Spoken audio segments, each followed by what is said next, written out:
नमस्कार प्यारे बच्चों, स्वागत है आप सभी का हमारे इस YouTube चैनल में। 2 दिसंबर हिंदी का पूरा पेपर मिल चुका है। आज मैं आपको इस वीडियो में 2 दिसंबर कक्षा 9वीं हिंदी के द्विवार्षिक पेपर 2025-26 की पूरी डिटेल देने वाला हूं।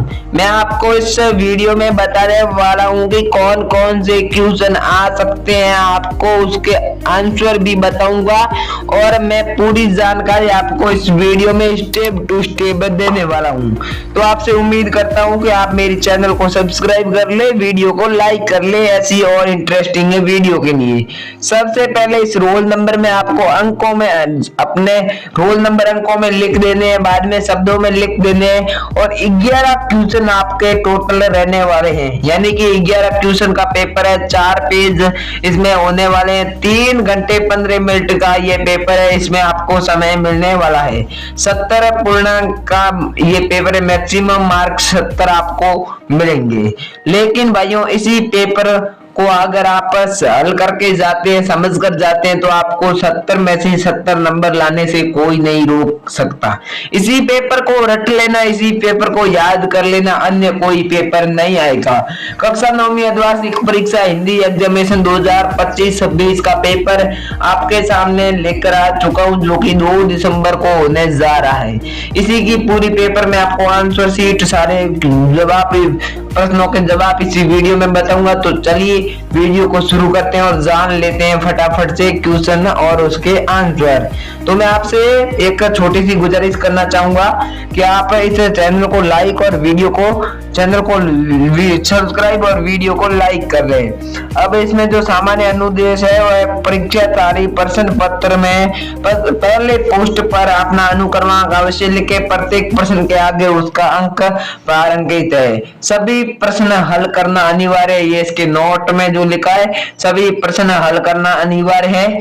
जिन प्रश्नों के आंतरिक खंड है उन सभी के उत्तर एक साथ में ही लिखें। तो आपको उस उत्तर एक साथ में ही लिखना है। तो अब हम बात कर लेते हैं सबसे पहले प्रश्न खंड अ की।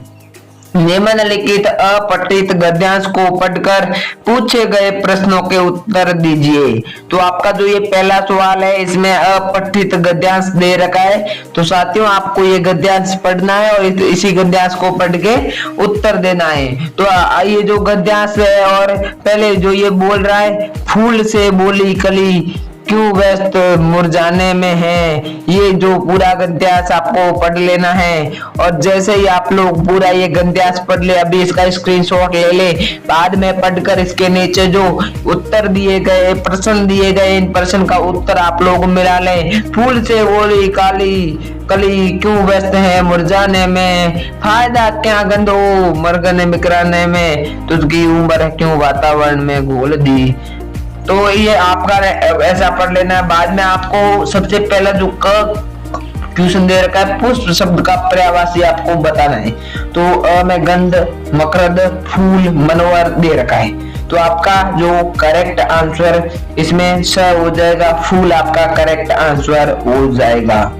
अपकार का विलोम शब्द आपको देना होगा। ख जो दूसरा क्वेश्चन है, अपकार का विलोम शब्द आपको बताना है। अ है वात्सलता, ब है उपकार, स है वातावरण, द है बुराई। तो आपका यहाँ पर जो सही उत्तर होगा वह ब हो जाएगा। उपकार आपका सही उत्तर यहाँ पर हो जाएगा। इस काव्यांश के लिए उपयुक्त शीर्षक लिखिए। तो आपको ये जो इसमें पुष्प का कुछ बताया है, तो आपको उपयुक्त शीर्षक जोड़कर लिख देना है। आगे मैं आपको आंसर शीट भी दूंगा, वीडियो में अंत तक बने रहना। और जो इसका ग क्वेश्चन है, इस काव्यांश के लिए उपयुक्त शीर्षक लिखिए। आगे आंसर शीट में इसका उत्तर आपको मिल जाएगा। ग है फूल क्या कर रहा है, मतलब फूल क्या कर रहा है, खिल रहा है, मनमोहन कर रहा है, क्या कर रहा है, वो आपको आगे इसी वीडियो में आंसर मिलेगा। इसी के साथ जो ड़ है वह कली फूल से क्या कहती है। कली फूल से क्या कहती है आपको, ये भी आंसर, इसका आंसर आगे मिलेगा। च है, कवि के अनुसार आदर्श जीवन कैसा होता है। कवि के अनुसार आदर्श जीवन कैसा होता है, ये भी आपको लिखना है। अगर आप इस पेपर की पीडीएफ पाना चाहते हैं तो आप हमारे Telegram channel grow with DT से जुड़ सकते हैं, या फिर इस वीडियो के नीचे आपको grow with DT Telegram channel की लिंक दी जाएगी, जिनसे आप लोग जुड़कर इस पेपर की डायरेक्ट पीडीएफ डाउनलोड कर सकते हैं। लेकिन पीडीएफ तभी आपकी डाउनलोड होगी जब इस वीडियो को लाइक किया होगा और चैनल को सब्सक्राइब करके वीडियो के नीचे एक अच्छा सा कमेंट किया होगा, तभी आप लोगों को पीडीएफ मिलेगी। वरना आप लोगों को पीडीएफ नहीं मिलेगी। तो आपको पीडीएफ चाहिए तो जल्दी से आप लोग ये काम कर लीजिए। बाद में अभी हम आगे के प्रश्न भी यहाँ पर देख लेते हैं। ये जो आपको स्क्रीन पर दूसरा क्वेश्चन नजर आ रहा है, निम्नलिखित अपठित गद्यांश को पढ़कर पूछे गए प्रश्नों के उत्तर दीजिए। यहाँ पर आपके सामने एक गद्यांश दे रखा है, ज्ञान राशि के संचित कोश का नाम है साहित्य।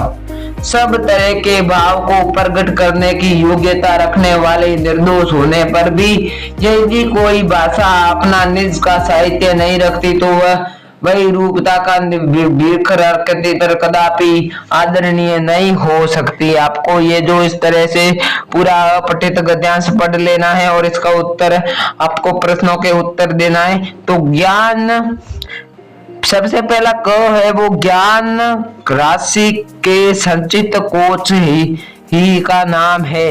रिक्त स्थान की पूर्ति कीजिए। मर्यादा, सभ्यता, असभ्यता या साहित्य। तो ये क्वेश्चन का उत्तर बहुत ही सरल है। आपको यहाँ पर जो सबसे ऊपर वाली पहली लाइन दिख रही है, इसमें देखो नाम क्या है, साहित्य नाम है। तो आपका यहाँ पर द ऑप्शन सही हो जाएगा, साहित्य आपका यहाँ पर सही हो जाएगा। बहुत इजी क्वेश्चन है, आप लोग आसानी से सॉल्व कर सकते हैं, आसानी से 70 मार्क्स ला सकते हैं। दूसरा प्रश्न है, यदि किसी भाषा का अपना निज का साहित्य नहीं है तो वह किसके समान है। तो वह किसके समान है, रूपवती भिखारिणी के समान। तो यहाँ पर देखो आप लोगों को, यदि कोई भाषा का निज सही नहीं तो वह किसी की रूपवती भिखारिणी की तरफ। ये आपका इसका उत्तर हो जाएगा। तो आपको इस पर सही का चिन्ह लगा देना है, तो आपका उत्तर सही हो जाएगा। इसका जो ग है, उपयुक्त गद्यांश का उचित शीर्षक लिखिए। इसका उत्तर आपको आगे अभी मिलने वाला है, तो मैं आप पे इसकी आंसर की देने वाला हूँ, वहां पर बता दूंगा। किसी भाषा के साहित्य से किसी जाति के बारे में क्या पता चलता है, और ये आपके उत्तर मैं आपको आगे दूंगा। और खंड ब, अब हम बात कर लेते हैं क्वेश्चन नंबर 3 की और खंड ब की। नीचे दिए हुए बिंदुओं के आधार पर निम्नलिखित में से किसी एक विषय पर 250 शब्दों का निम्न लिखिए। क है समाज में नारी का स्थान। इसमें आपको प्रस्तावना लिखती है, प्राचीन और मध्यकाल नागरिक की स्थापना, आज के युग में नारी, ये आपको लिखना है। दूसरा है पर्यावरण प्रदूषित, यानी कि पर्यावरण गंदी कैसे, प्रदूषित कैसे है, ये आपको लिखना है। विद्यार्थी जीवन में नैतिक शिक्षा का महत्व, यानी कि शिक्षा का क्या महत्व है हमारे जीवन में, ये आपको बताना है। इसी के साथ हम सबसे मजेदार और सबसे एक अच्छे क्वेश्चन की आ चुके हैं, जो कि प्रश्न नंबर 4। सीता और गीता के मध्य में प्रश्न पत्र को लेकर संवाद लेकर लिखे। यहाँ पर आप राम सीन निवास किसननामा है, जोधपुर के अत्यंत नगर अपने छोटे भाई हार्दिक को पत्र लिखकर अपने स्वच्छता की सुरक्षा एवं नियमित रूप से अध्ययन करने की सलाह दीजिए। यह भी आपको लिख देना है। और इसी के साथ आपको मैं 5वां प्रश्न बता देता हूँ। अपने विद्यालय में आयोजित हरियाणा राजस्थान या हिंदी दिवस समारोह पर आयोजन पर 100 शब्दों की एक रिपोर्ट लिखिए या फिर प्रतिवेदन लिखिए। इसी के साथ हम बात कर लेते हैं खंड 6 की। तो सबसे पहला जो छठा क्वेश्चन आपको नजर आ रहा है, निम्नलिखित प्रश्नों के उत्तर वाला वर्णाक्षर कोष्टक में लिखिए। तो आपको यहाँ पर निम्नलिखित में से जड़ शब्द का विलोम शब्द हो सकता है, यानी कि जड़ शब्द का विलोम शब्द पेड़ है, संसार है, चेतन है, यहाँ पर घर है। आपके सामने 4 ऑप्शन यहाँ पर दिए गए हैं, तो आपका ये स ऑप्शन सही हो जाएगा, चेतन, और आपको स ऑप्शन पर टिक लगा देना है। दूसरा है सूर्य पूर्व दिशा में उदय होता है। रेखांकित शब्द का सही पर्यायवाची क्या है? कनक, भानुकर, विश्व। तो आपको 4 ऑप्शन मिलेंगे, इसमें से आपको एक ऑप्शन चुनना होता है, तो आप यहाँ पर ब ऑप्शन चुन सकते हैं, भानु आपका सही हो जाएगा। अत्याचार शब्द में उपसर्ग है अत, अत्य, अति, अति। तो आपको उपसर्ग पता होना चाहिए। इसमें से आपके सामने 4 ऑप्शन है, तो इन चारों ऑप्शन में से आपका एक ऑप्शन सही हो जाएगा। तो मैं आपको बता दूं कि आपका स ऑप्शन सही हो जाएगा, अति, जो शब्द के आगे लगकर शब्द का अर्थ बदलते हैं। काला घोड़ा तेज दौड़ता है, रेखांकित शब्द में विशेषण क्या है? तो यहाँ पर आपका काला होगा, वह विशेषण है, लेकिन इसमें पूछ रहा है कौन सा विशेषण है। तो आपको यहाँ पर गुणवाचक विशेषण पर सही का टिक लगा देना है। उस जगह पर बच्चे खेल रहे हैं, रेखांकित पद में कौन सा परसर्ग है? यानी कि उस जगह पर बच्चे खेल रहे हैं, इसमें आपको परसर्ग बताना है। तो आपका जो ये द है अधिकरण, ये सही हो जाएगा। इसी के साथ अगला क्वेश्चन है, वाक्य में परसर्ग किसके साथ आता है? कर्ता के साथ, कर्म के साथ, करण के साथ, अपादान के साथ। तो आपको यहाँ पर असही कर देना है, कर्ता के साथ। अब यहाँ पर आपको कुछ निम्नलिखित प्रश्नों के उत्तर संपेक्ष में लिखिए। इसे 7वां प्रश्न आपके सामने लेकर आ चुका। पहला, मुट्ठी गर्म करना मुहावरे का अर्थ बताइए। इस मुहावरे का अर्थ आपको आगे इसी वीडियो में आंसर की के साथ बताने वाला हूँ। टेढ़ी खीर होना मुहावरे का वाक्य में प्रयोग कीजिए। आपको ये भी वाक्य में प्रयोग करना आगे मैं सिखा दूंगा। साथ ही में तीसरा जो इम्पोर्टेंट मोस्ट इम्पोर्टेंट क्वेश्चन है, वह सरल वाक्य किसे कहते हैं। बच्चों, ये क्वेश्चन आप सभी को आना चाहिए, तभी आप लोगों को पेपर सॉल्व हो पाएगा। मैं आपको आगे बता दूंगा, वीडियो में अंत तक बने रहना। संयुक्त वाक्य का एक उदाहरण दीजिए, यह भी आपको आगे पता चल जाएगा। इसी के साथ 5वां क्वेश्चन है, इस जल परले में पाठ में मृत्यु का तरल दूत किसे कहा गया है?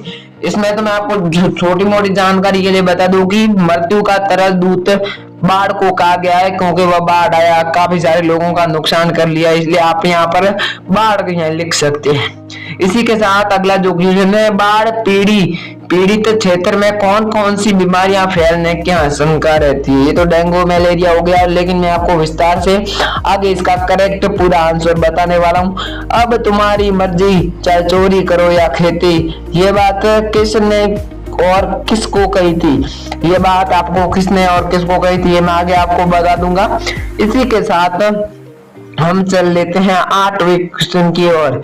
निम्नलिखित लघुतात्मक प्रश्नों के उत्तर दीजिए। ये खंड 2 है, प्रत्येक क्वेश्चन 2 नंबर का है। किसान जीवन वाले समाज में पशु और मनुष्य के आपसी संबंधों के 2 बैलों की कथा कहानी के अनुसार किस प्रकार व्यक्त किए गए? और शायद खून ही तो हम अपनी परवाह नहीं करते, लाशा की और पाठ के आधार पर इस कथन का हास्य बताइए। आपके अनुसार वस्तुओं को खरीदने का आधार वस्तु की गुणवत्ता होनी चाहिए या उसका विज्ञापन? तर्क देकर स्पष्ट कीजिए। सांवले सपनों की याद पाठ से आपको क्या प्रेरणा मिलती है? प्रेमचंद या सुमित्रा पंत पक जीवन का परिचय लिखिए। कबीर के अनुसार इस संसार में सच्चा संत कौन कहलाता है? खा खाकर कुछ पाएगा नहीं से कवित्री का क्या अभिप्राय है? स्वाग किसे कहते हैं? स्वांग किसे कहते हैं? इसका उत्तर आपको लिखना है। और अर्धरात्रि में कोयल की चीख से कवि का क्या आदेश होता है, ये लिखना है। ग्राम श्री कविता में किस मौसम का सौंदर्य का वर्णन करता है? सारा शहर जगा हुआ है। लेखक फणीश्वर रेणु ने इसका क्या कारण बताया, ये आपको लिखना है। इसी के साथ निम्नलिखित प्रश्नों के उत्तर विस्तार में दीजिए। शिक्षा बच्चों का जन्म सिद्ध अधिकार है, इस दिशा में लेखी के प्रयासों का उल्लेखन कीजिए। उपयुक्तवादी की संस्कृति पाठ के आधार पर आज के उपयुक्तवादी युग में पनप रही दिखावे की संस्कृति पर विस्तार से विचार व्यक्त कीजिए। संकलित साखियों और पदों के आधार पर कबीर के धार्मिक और सांप्रदायिक सौदा भाव संबंधी के विचारों पर प्रकाश डालिए। आपको इन प्रश्नों के उत्तर कर लेना है। अभी मैं आपको उत्तर शेयर करने जा रहा हूं। उससे पहले अगर आपको हमारी ये वीडियो पसंद लगी है तो वीडियो को लाइक, चैनल को सब्सक्राइब कर लेना। उम्मीद है आपको ये वीडियो पसंद आई है।